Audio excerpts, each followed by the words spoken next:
Today I'm going to create a fall thankful jar. For this project I'm going to use a craft bottle from Dollar Tree.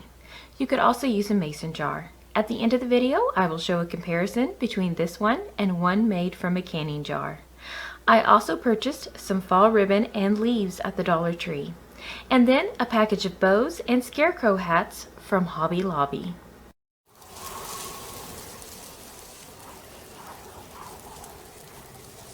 I removed the craft bottle from the packaging and then took off the label. The label comes off quite easily and smoothly. There were no extra pieces left on.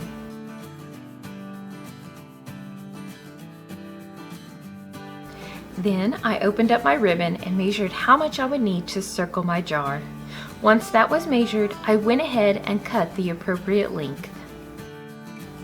Taking the hot glue, I went ahead and glued the edge of the ribbon. Then I pressed it onto the jar, making sure that it was straight. Now that I have one side secure, I wrapped the ribbon around the jar and hot glued the other end, completely encompassing the craft bottle. When I was shopping at Hobby Lobby with this craft in mind, I could not decide between the raffia bows and scarecrow hat. So I'm going to try them both and see which one I want to use for the final product. Both decorations are really cute.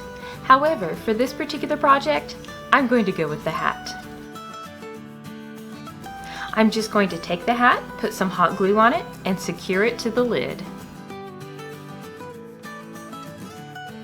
Now that I have my outside decorations on, it is time to work on the inside portion of the project.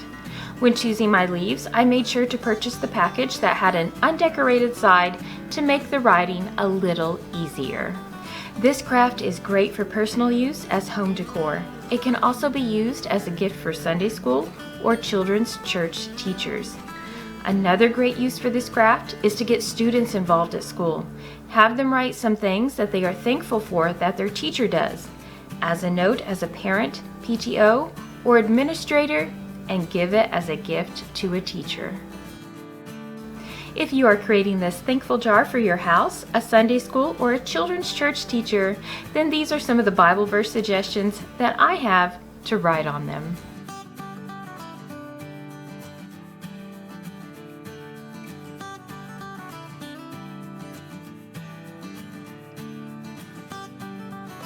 Here are a few examples for if you're using this as a teacher gift. Place all of your leaves into the jar. You might add a few blank leaves as well. This can encourage you to add some additional thankful sayings. Here is our completed craft from today. And then, as promised, one that was made from a mason jar. Both of them are super cute and easy to make. They double as a piece of decor and also as a daily reminder to be thankful.